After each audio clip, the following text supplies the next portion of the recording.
Hello students, today the topic is we will discuss about series and parallel connection. Look at here, series and parallel connection. So by observing this, by analyzing the things from this topic, you will simply do the problems when you are solving the electrical circuits or network. You have some idea regarding the series connection and parallel connection. Once again we will look into this. Here series connection means simply any two elements connected back to back. Look at here, one resistor is there, another resistor is connected back to back, right? Parallel connection means parallelly. Parallel connection is like this. So positive, if you consider the positive and negative things, two positives are connected one side, two negatives are connected one side. This is called as the parallel connection. Here the important thing is, in series elements voltages are different and currents are similar. Look at here. Actually this is the circuit.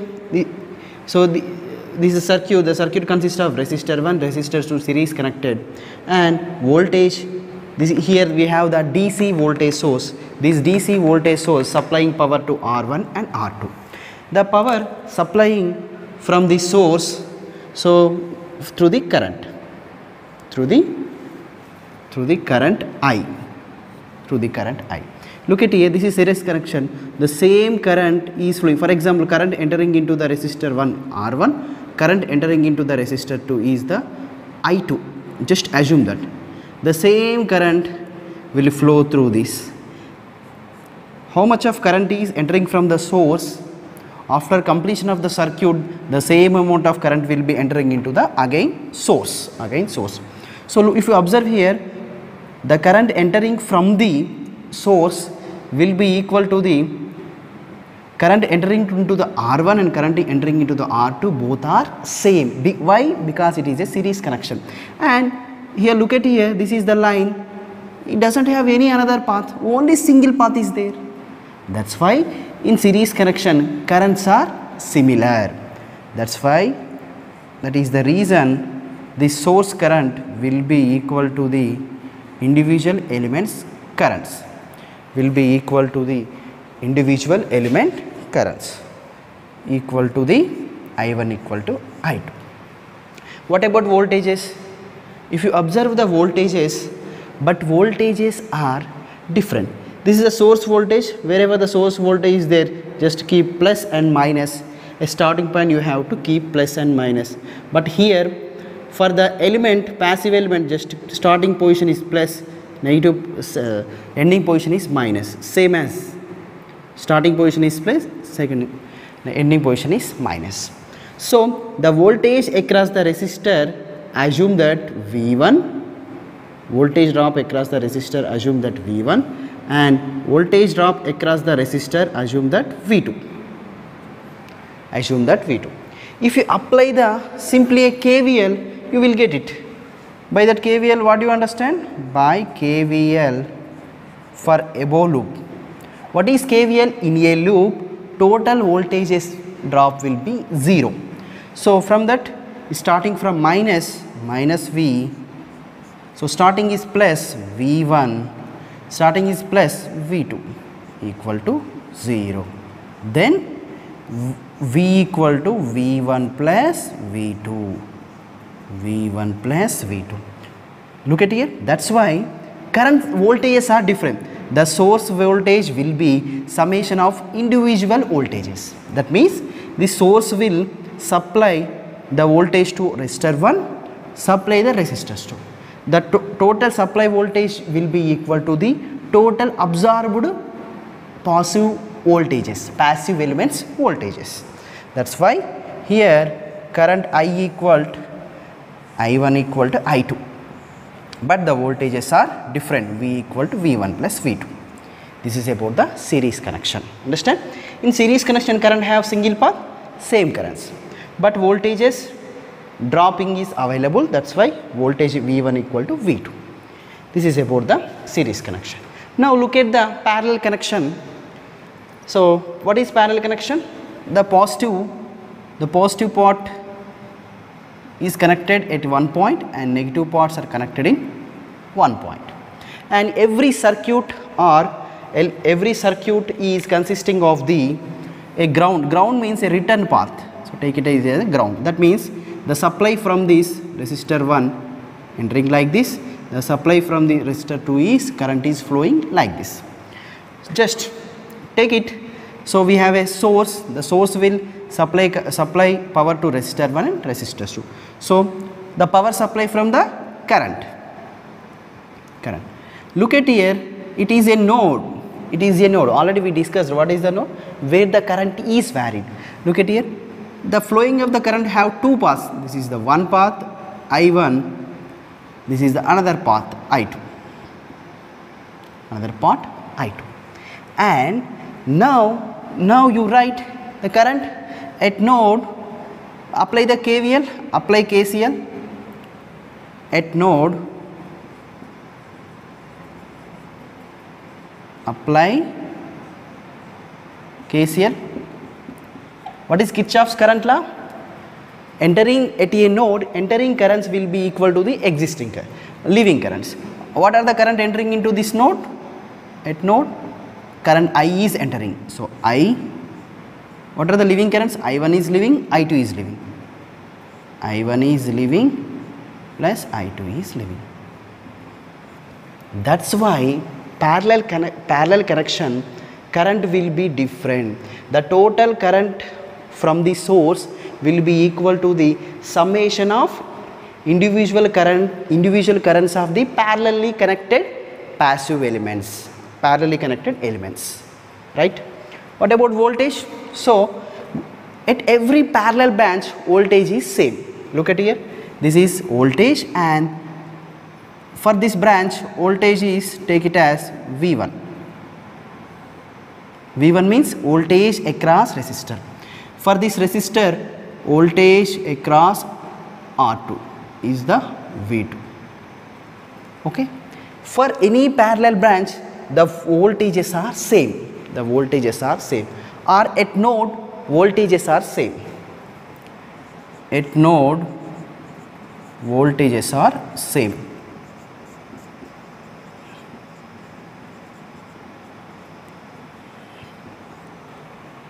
Or in parallel connection, voltages are same. That's why this is at node, this is the one branch.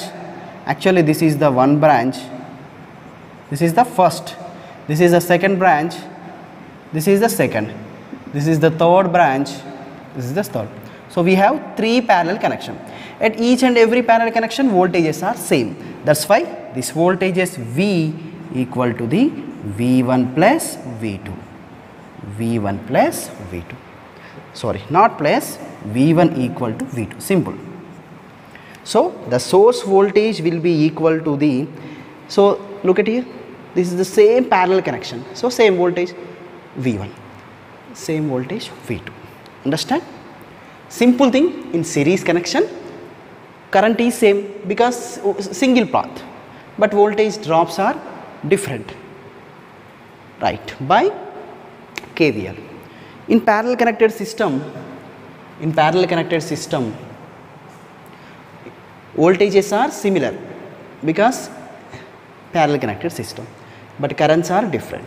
This is the very important thing in case of the when you are solving the problems. The next topic is electric power and electric energy.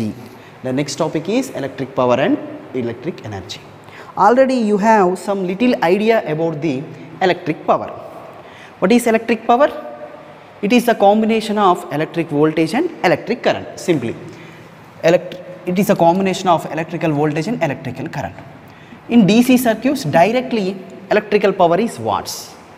We generally voltage and current, but in case of DC, directly watts, because here reactive power is 0. So we will discuss all these things in the beyond sessions. Okay, forward sessions, right. Here, in order to understand about power very clearly, take a resistor. For example, the current entering into the resistor, assume that I. Now we have to find out the power across the resistor. Power across the resistor. So by what is the voltage across this resistor? If you find the voltage across the resistor, then the current power is easy. What is the voltage across the resistor? By Ohm's law,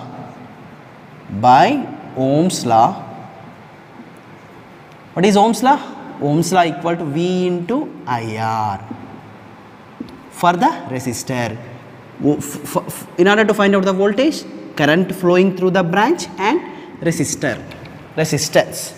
So just substitute this value in this equation, then you will get, in place of V you have to write I into R into, already we have I here, then the power equal to I square R. So for the resistor we have two formulas. The first formula, direct formula, voltage into current. The another formula, I square into R. This is the watts. So we have two formulas for the power, electric power. Understand? Right. But what about electrical energy? Generally, energy is simply power into time, a simple thing. The time component is involved, then the energy will comes into the picture. So simply power into time. What is the formula for power here? We have the power formula for the resistor. Already we find out I square into R into T. Here generally I square RT. We will write the units. Square RT.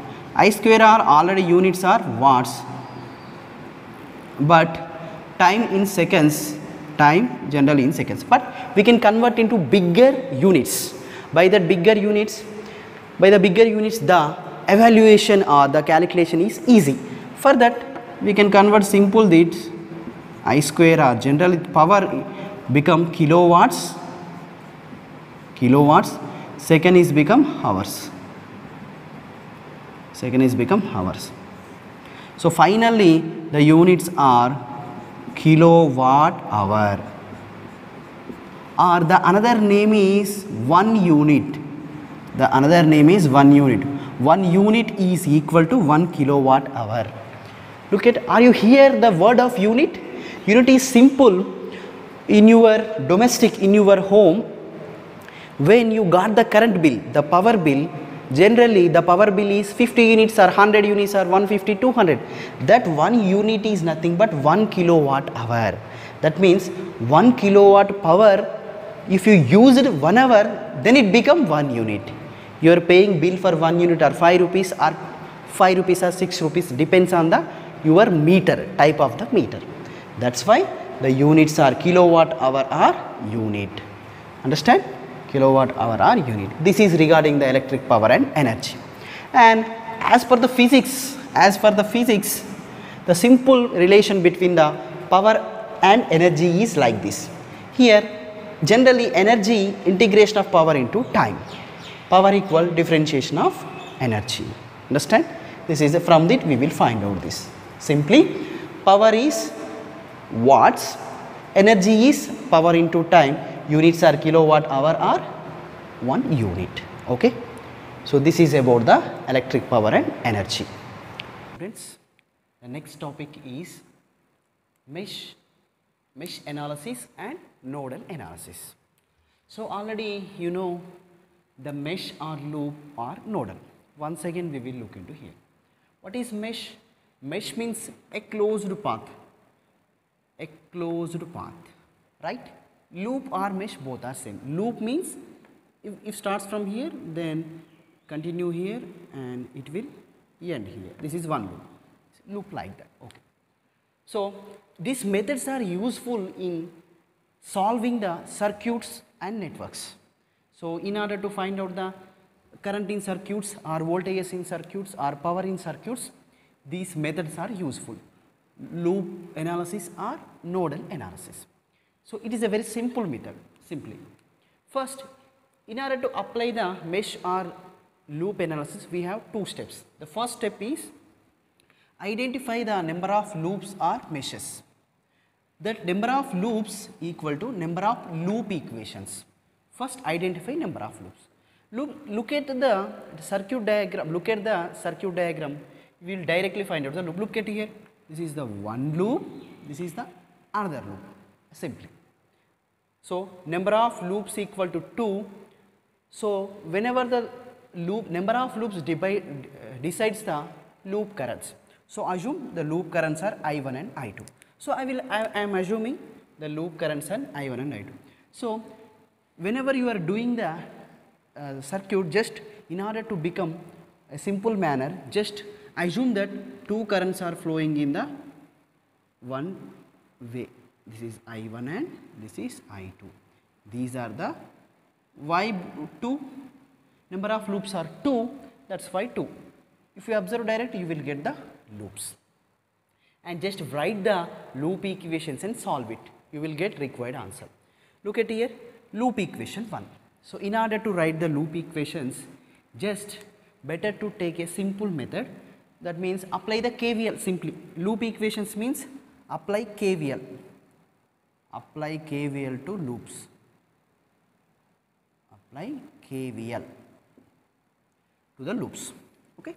First thing, whenever a source is there, always source, the voltage across the source is minus V is the first loop, and the second loop, the resistor is R1, current is I1. So the voltage across this is I1 into R1.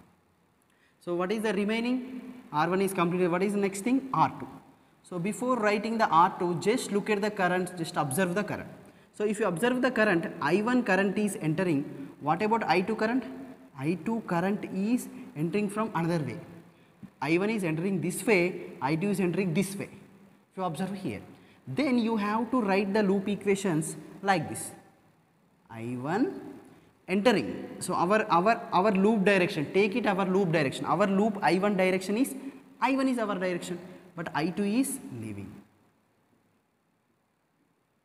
And any other elements in the loop? No elements. So the loop equation is completed. Loop equation is nothing but simply writing apply the KVL. Apply the KVL. So this is about the first loop. What about second loop? Second loop start from here and end here, right? So each and every element you have to write. The first element, loop equation has to follow the direction of I2 only. Loop equation follow the direction of I1 only. So from here, first is the resistor, the current across the resistor is I2. Just write R3 and current across the resistor, this loop is I2. This is the voltage across first element. What about this element? Resistance across this element is R4 and current across this resistor is I2. I2 is entering. R4 into I2. Plus, what about this? Again, you have the R2. I2 is our direction. I1 is opposite here. I1 is opposite here. That's why just write R2 into I2 is entering our direction. I2 is second loop direction. I1 is reverse direction. So this is the procedure to draw the loop, write the loop equations, By using these equations, we can find out the currents, or voltages, or resistance, or power, or energy. Anything we can find out these the loop equations. Understand? Loops regarding the currents, loops regarding the apply the KVL, by applying the KVL, right? You will confuse here only. Again look at here. For first loop, R2, I1 direction is important, R2, I1 is entering, I2 is leaving, that's why R2, I1, I2 outside, minus. For second loop we have to consider the I2 direction, R2, I2 is this, I1 is this. So by solving this, you will get. This is the procedure of loop analysis. Next is nodal analysis. Name itself node. Nodal means you have to write the equations across the node. So First condition in nodal analysis, identify the number of nodes. For the circuit, identify the number of nodes. That number of nodes equal to number of nodal equations. Simply, number of nodes will, if you have the one node, you have one nodal equation. If you have the two nodes, you have two nodal equations. Next, write the nodal equations and solve it. Simply write the nodal equations and solve it. Simply. So, in order to compare KCL and loop analysis and nodal analysis, I am taking the same example, that voltage R1, R2, R3, R4. Just look at how many nodes are available here. Okay, is it node? No, this is node. But just keep ground is not considered as a node. Ground. So this is the ground actually. Return path ground. This is not a node, right? Leave that. So we have only one node. At ground, take it as 0. Voltages are 0 because this is a negative path actually, right? So we have only one node. Number of nodes are 1 because this is only node, this is not node, this is not node, it is a ground, this is not 0, this is 1, right? Number of nodes are 1. Nodal voltages, take it as V1, just keep it as a V1. Then just write the nodal equations. So in order to write the nodal equations, you have to take some assumptions. That assumptions, how many branches we have from node? One branch, second branch and third branch. Assume that from the node all currents are leaving. Assume that we have 3 branches, 3 currents are leaving.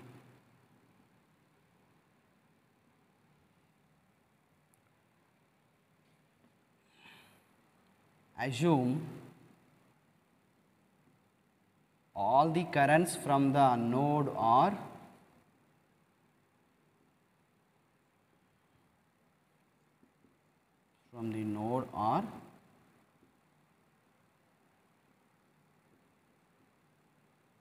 leaving. So that's why direction is like that. Then you have to write the nodal equation. The nodal equation is apply KCL. Apply KCL at node. Apply KCL at node. So apply the KCL at node. This is the I1, I2, I3, all are 0. I1 plus I2 plus I3 is 0. I2 plus I3 is 0. But what is I1? What is I1? I1 is like this. This voltage by resistance, you will get the I1. Understand? The voltage difference between the two points is nothing but a voltage across the resistance R1 and the current is R1. So you have to write I1 is like this. V1 minus V by what is resistor? R1. And simply. How we will get is in? Current is voltage by resistance. Voltage by resistance simply. But you know this voltage and this voltage. What is this voltage? Difference between these two voltages. So V1 minus V by R1. What about I2? I2 current you required. I2 is voltage across resistor and current across voltage across resistor by resistor resistance value. So I2 is V1, this is the ground 0, so you will write like this, V1 minus 0 by R2, 0 by R2. Same for this, we have V1 and in order to write the I3, V1 minus voltage is 0 by resistance. So you will write like this, V1, this ground voltage is 0 by resistance. Resistance is R3 plus R4, series, so combination, R3 plus R4 equal to 0. This is the nodal analysis, nodal equations. So if you observe here, so again we will look in the nodal analysis. Simple thing, first observe number of nodes and write the nodal equations. Nodal equation is nothing but apply the KCL. Before applying that, so how many branches are node first you have to observe. We have 3 branches. We will get 3 currents are assume that 3 currents are leaving from the node. This is the assumption. This is the assumption. Okay. This is also assumption, loop currents also assumption. So apply simply KCL. KCL means all are leaving. So and each and individual current you have to write. Each and individual current you have to write. I1, I2, I3. I1 is voltage drop across and by resistance. Voltage drop across by resistance. Again voltage drop across by resistance. Voltage drop across by resistance. This is the method of the nodal analysis. Nodal analysis. So if you observe here, you feel that this is a simple method, that is a difficult method actually. But for a single node, it will look like difficult. Whenever number of nodes is increases, it is easy method. It is easy method. Okay. Whenever number of loops are increased, that is also easy method. So when you are solving the problems, you will understand clearly about the nodal analysis and the mesh analysis. These are very, very important methods. These are very, very important methods. Okay. Thank you.